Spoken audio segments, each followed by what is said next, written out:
영화 장르 중에는 여러 장르들이 있지만 히어로물이라고 하는 게 있습니다. 히어로물.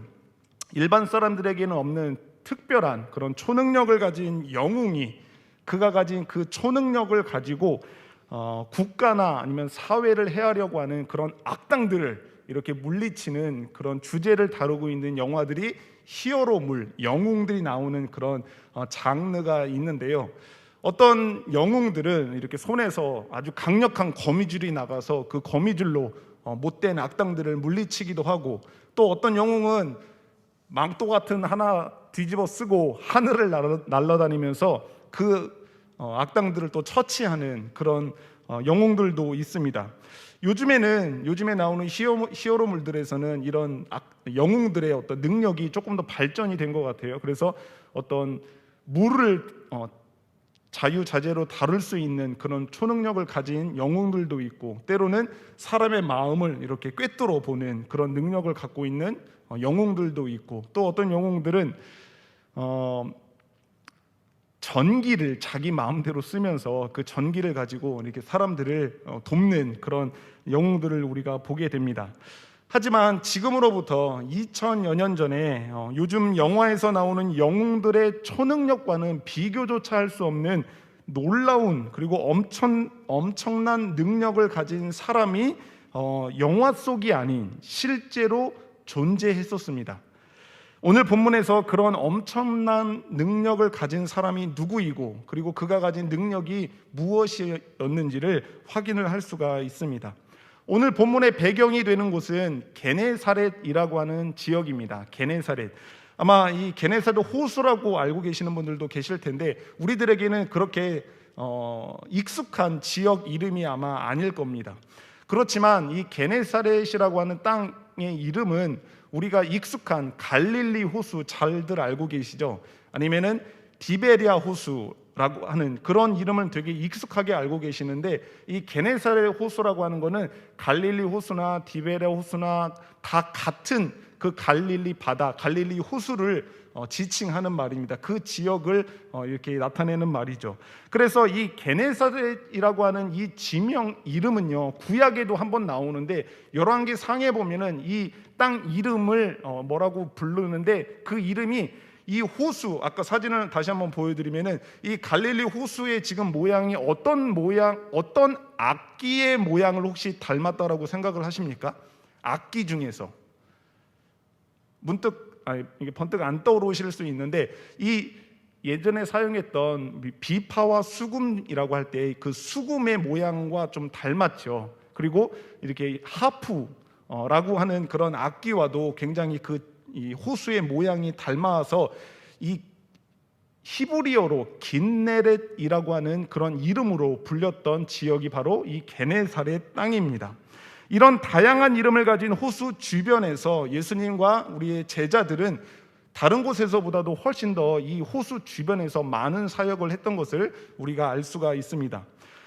여러 곳을 돌아다니면서 이런저런 사역들을 많이 하셨던 예수님과 또 그의 제자들이 이 갈릴리 호수 주변에 있는 게네사렛 땅에 배를 타고 지금 도착을 하게 되는 겁니다. 그래서 이 배에서 예수님과 그의 제자들이 배에서 내리자마자 그 주변에 있던 많은 사람들은 그가 누구인지를 바로 알아봤습니다. 배에서 내린 이 사람이 바로 소문으로만 들었던 그 예수 그리스도라고 하는 것을 이 사람들은 알아봤던 겁니다. 오늘 읽었던 본문 54절에서 보면은 이렇게 말하고 있죠. 배에서 내리니 사람들이 곧 예수신 줄을 알고 라고 이렇게 이야기합니다. 배에서 내리자마자 사람들이 지금 저기 내리는 저 사람이 누구인지를 바로 알아봤다라고 하는 겁니다. 이건 순전히 저의 추측이지만 말씀을 준비하면서 제가 추측해 본 거지만, 우리 예수님의 이 외모는 당시에 사람들의 평균 외모보다 그 이상이었을 거라고 제가 추측을 합니다. 왜냐하면 그도 그럴 것이 이 배에서 내리자마자 이 사람들이 이렇게 알아봤다라고 하는 것은 당시에 뭐 TV가 있었겠습니까? 아니면 SNS가 뭐 있었겠어요? 소문으로만 들었던 그 예수님에 대한 모습을 얼굴을 보자마자 굉장히 다른 사람보다 빛도 나고, 굉장히 출중한 외모를 갖고 계셨기 때문에 이렇게 알아보지 않았을까라고 하는 생각을 해보게도 됩니다. 야, 예수님이 이런 일을 하셨대라고 하면서 그 예수님이 꽤 멋지게 생기셨더라고, 이렇게 얘기를 듣기만 했는데 막상 배에서 내리는 모습을 보자마자 저분이 바로 그 소문으로만 들었던 예수님이구나 라고 이렇게 알아봤을 거라고 하는 개인적인 저의 추측을 말씀을 드렸습니다. 그곳 사람들이 여기저기 소문으로만 들었던 예수님을 알아보게 되자, 저분이 예수님이다라고 하는 것을 알아보게 되자 많은 사람들은 너나 할 것 없이 예수님의 소식을 다른 사람들에게 알리기 시작했습니다.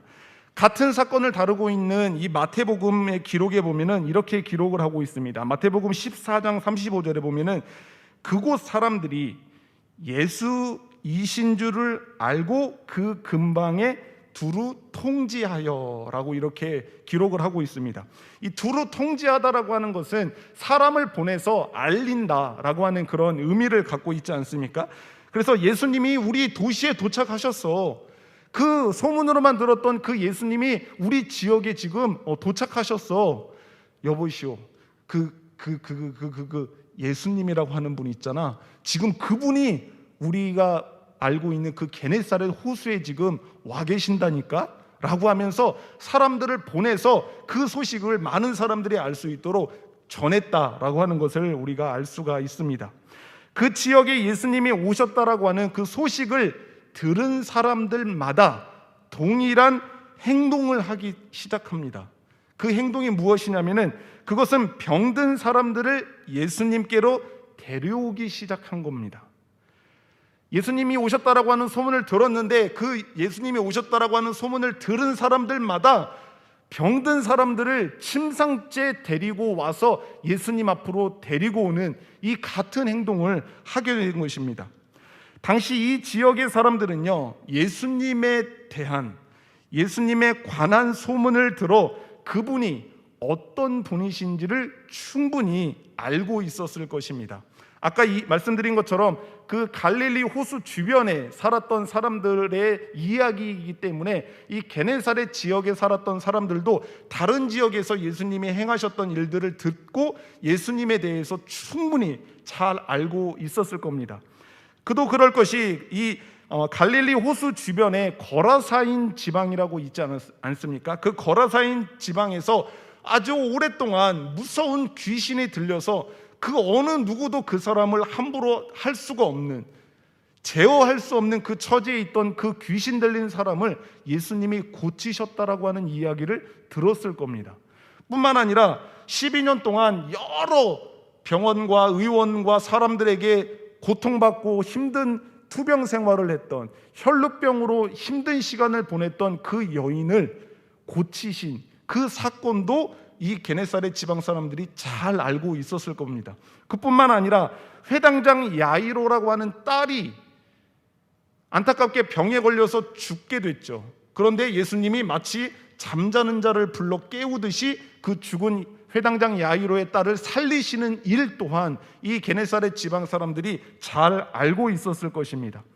소문으로만 들어봤던 그 놀라운 능력을 행하시는 그 예수님께서 오셨다라고 하는 이 소식을 듣는 많은 사람들은, 특별히 가족 중에 병이 들어 병상 가운데 누워있는 가족이 있는 사람들은 이런저런 준비할 겨를도 없이 그 소식을 듣자마자 그가 누워있는 병상을 그대로 가지고 와서 예수님 앞에 가지고 오는 일이 일어나게 됐던 것입니다. 아픈 사람들을 예수님께로 데려오는 사람들의 마음, 자신의 가족이 오랜 병으로 인해서 힘들고 고통스러운 시간을 보내고 있는 그 사람들을, 그 가족들의 마음이 지금 이 예수님이 오셨다라고 하는 소식을 들었을 때 어떤 마음이었겠습니까? 이 사람들은 알고 있었고 그리고 믿고 있었습니다. 12해 동안 혈루병으로 고통받던 여인이 예수님께서 지나가시는데 그 예수님의 옷자락만을 잡았는데, 성경을 읽어서 알고 계시죠? 12년 동안 혈루병으로 고통당했던 그 연인이 예수님이 지나갈 때 그 뒤에서 옷자락을 붙잡았는데 그 고통스럽고 지독히도 떨어지지 않았던 그 질병이 고쳐지는, 깨끗하게 나음을 받는 그 사건을 알고 있었던 사람들은 나의 어머니도, 나의 아버지도, 나의 딸도, 나의 아들도 그 예수님, 지금 거기에 게네사렛 호숫가에 있는 예수님의 옷자락만 잡으면 나을 수 있다라고 하는 것을 알고 있었고 또한 믿고 있었습니다. 그런 믿음을 가지고 침상째로 예수님 앞에 나와 옷자락만이라도 만지게 해달라고 간청을 합니다. 이 사람들이, 예수님께서는 그들의 간청을 허락하시고 손을 자신의 옷에 대게 허락하십니다. 그러자 놀라운 기적이 일어나기 시작했습니다. 성경은 이 사건을 짧고 굵게 아주 정확하게 기술하고 있습니다. 뭐라고 말씀합니까? 손을 대는 자는 다 성함을 얻으니라. 우리 한번 같이 고백했으면 좋겠습니다. 시작. 손을 대는 자는 다 성함을 얻으니라. 아멘. 이때 당시에 앞을 못 보는 맹인이 있었을 수도 있습니다. 또는 절름발이나 걷지 못하는 사람들이 있었을 수도 있고, 암세포가 온몸에 퍼져갖고 죽을 날만 기다리고 있는 암 환자가 있었을 수도 있지 않습니까? 또한 온몸이 썩어가는 나병에 걸려서 지금 신음하면서 예수님 앞에 나온 사람들도 있었을 것입니다. 하지만 어떤 병이냐가 중요하지 않았습니다.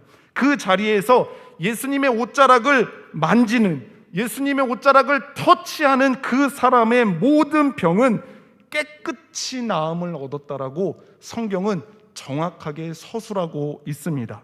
손을 대는 자는 다, 심각한 것 빼고 암 3기는 안 되고 이런 게 아니라 손을 대는 모든 사람들의 병은 다 나음을 얻게 되었다라고 성경은 증언하고 있는 것입니다. 말씀을 준비하면서 재미난 상상을 해봤습니다. 당시 예수님의 옷자락을 만지기 위해서 많은 병든 사람들이 오지 않았겠습니까? 한 번에 동시에 이 예수님의 옷자락을 만질 수 없기에 줄을 서서 차례차례 예수님의 옷자락에 손을 댔을 텐데, 이것을 생각해 보면은 아마도 병이 중한 사람일수록 늦게 왔을 것 같아요.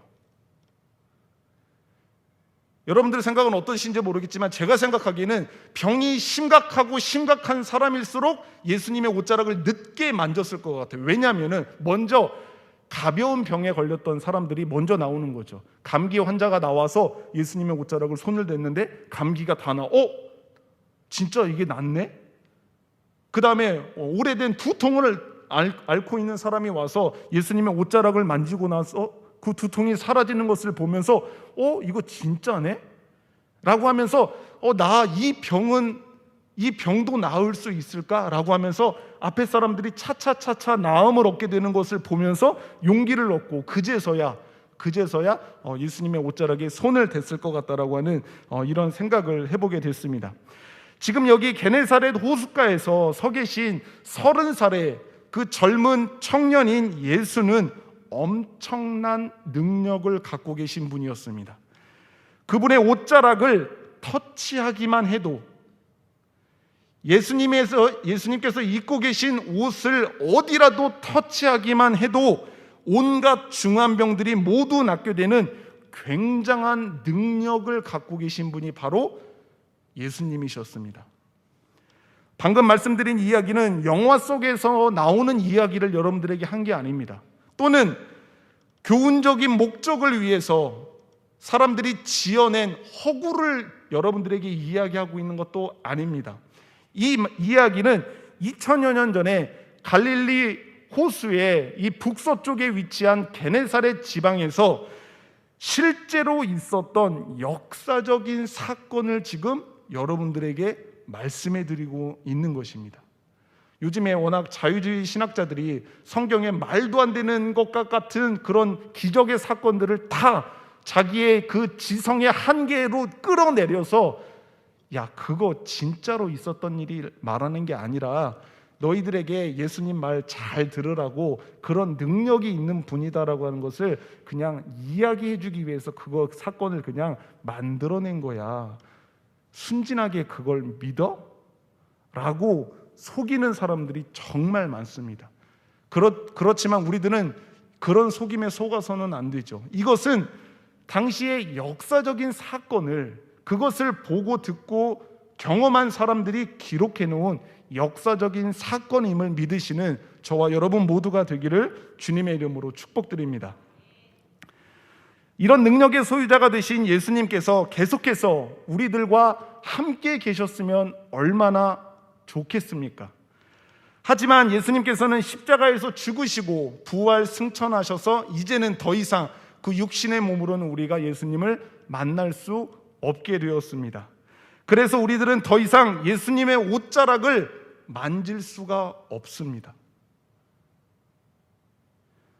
그러면 우리들에게는 이제 아무런 소망이 없는 것입니까? 절대로 그렇지 않겠죠. 사도행전 3장을 보면 예수님이 승천해 가신 이후에 예루살렘 성전 미문에서 한 끼 구걸해서 먹으려고 구걸하고 있던 거지의 이야기가 나오지 않습니까? 이 거지는 몸을 자기 스스로 움직일 수 없는 사람이어서 다른 사람이 그 성전의 문의 앞에다가 갖다 줘야지만 구걸을 해 먹고 살 수 있는 사람이었습니다. 그 사람이 성전 미문에 앉았을 때 베드로와 요한이 그 성전으로 오는 것을 보았고 그들에게 한 푼 달라고 구걸을 하였습니다. 그러자 이 베드로가 그 구걸하는 거지에게 이렇게 이야기합니다. 금과 은은 내게 없거니와 내게 있는 것을 너에게 주노니 나사렛 예수 그리스도의 이름으로 걸어라. 네가 구하는 그 은과 금은 지금 나에게 없지만 나한테 있는 그 예수 그리스도의 이름을 너에게 주노니 지금 그 자리에서 일어나 걸어라 라고 하는 일들이 있었습니다. 이 구걸하는 사람이 만질 수 있는 예수님의 옷자락이 있었다면 그것을 만지러 갔겠지만 예수님이 부활 승천하고 지금은 안 계시기 때문에 만질 수 있는 그 옷자락이 더 이상 없습니다.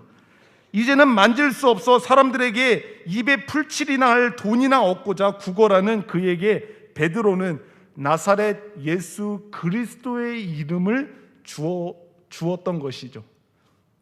그러자 어떤 결과가 나타났습니까? 우리가 성경을 읽어 잘 알고 계시겠지만 나면서부터 못 걸었던 그는 발에 힘이 생기고 그리고 걷고 뛸 수 있게 회복이 되는 역사가 일어난 것을 우리가 알 수가 있습니다.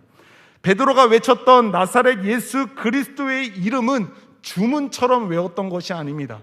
나사렛 예수 그리스도의 이름이라고 하는 그 말을 외치면 마치 주문처럼 그 이름에 어떤 신비한 능력이 있어서 그 이름으로 병이 낫게 되는 것을 지금 말하고 있는 게 아니죠. 베드로가 구걸하는 그에게 선포했던 나사렛 예수 그리스도의 이름은 바로 그 이름 안에 담긴 예수님의 성품과 그분의 인격과 그분의 영광과 능력을 말하고 있는 것입니다. 내게 있는 그 예수 그리스도의 이름을 너에게 준다라고 말할 때는 그 이름 안에 담긴 예수님의 성품과 인격과 능력과 영광을 그에게 주겠다라고 하는 것을 말하고 있는 것입니다.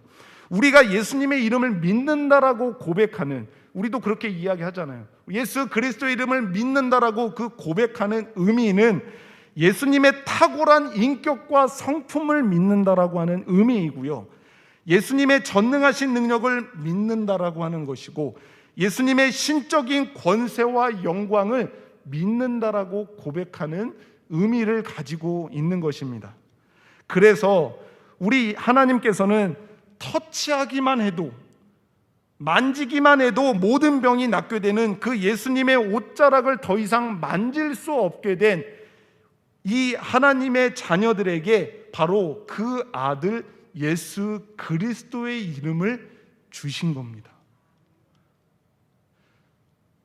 만지기만 하면 어떤 병이든지 다 낫게 되는 그 능력의 옷자락은 이제 우리가 만질 수 없지만, 하나님께서 그 만질 수 없는 우리들을 버려두시는 게 아니라 그것보다 더 뛰어난 예수 그리스도의 이름을 우리들에게 주셨다라고 하는 말입니다. 그 이름에 담긴 어린 양 되신 예수 그리스도의 성품과 능력과 영광의 어떠함을 믿고 그 이름 앞으로 나아오는 모든 자들을 하나님께서 구원하신다라고 그렇게 하시는 거죠. 그 약속을 하시고 그 이름을 우리들에게 주셨다라고 하는 말씀입니다. 이 구걸하는 사람을 걷게 한 베드로가 솔로몬 행각에서 어떻게 된 일인지 놀라서 사람들이 우왕좌왕하고 있는 그들에게 베드로가 솔로몬 행각에서 설교를 하지 않습니까? 그 설교를 할 때 그 놀라고 있는 사람들에게 지금 이야기하는 이야기가 바로 이 이야기입니다.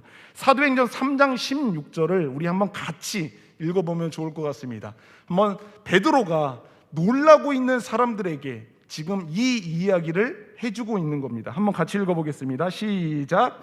그 이름을 믿음으로 그 이름이 너희가 보고 아는 이 사람을 성하게 하였나니 예수로 말미암아 난 믿음이 너희 모든 사람 앞에서 이같이 완전히 낫게 하였느니라. 아멘. 아멘. 하나님이 주신 그 예수 그리스도의 이름이 지금 저기 너희들이 보는 그 거지, 나면서부터 걷지 못했던 그 사람을 살려낸 거다. 내가 살려낸 게 아니다. 왜 나를 주목하느냐? 너희들이 욕하고 버린 그 나사렛 예수 그리스도의 이름이 지금 저 거지를 걷게 한 것이다. 그 이름을 믿는 믿음이 그를 걷게 한 것이다 라고 하는 것을 담대하게 그들 가운데 선포하고 있는 것입니다. 말씀을 정리해서 마무리하겠습니다. 이 세상을 사랑하는 많은 사람들은요, 여전히 자신의 삶 속에서 슈퍼 히어로가 나타나는 것을 기대하며 살고 있습니다. 굉장한 강한 능력을 가진 영웅이 지금 이 사회와 같은 부도덕하고 불의한 세상 가운데 모든 악을 물리쳐서 살기 좋은 세상을 만들기를 기대하고 있습니다. 그러나 그들의 기대와는 다르게 결코 그런 슈퍼 히어로는 그들의 삶 속에 나타나지 않을 것입니다. 하지만 우리에게는 우리를 사랑하는 하나님 아버지께서 주신 예수 그리스도의 이름이 있습니다. 만지기만 해도 병이 나을 수 있다는 믿음을 가지고 그 예수님의 옷자락을 터치했던 그 게네사렛 사람들처럼 우리가 가진 예수 그리스도의 이름으로 병든 자를 위해 기도할 때 그 이름의 능력으로 치유되는 역사가 일어나게 될 것입니다. 예수 그리스도의 이름으로 그 아름다운 이름을 열방 가운데 선포하게 될 때 영적으로 죽어있던 자들이 다시 살아나게 되는 구원하는 역사들이 일어나게 될 줄 믿습니다. 뿐만 아니라 우리가 가진 예수 그리스도의 이름으로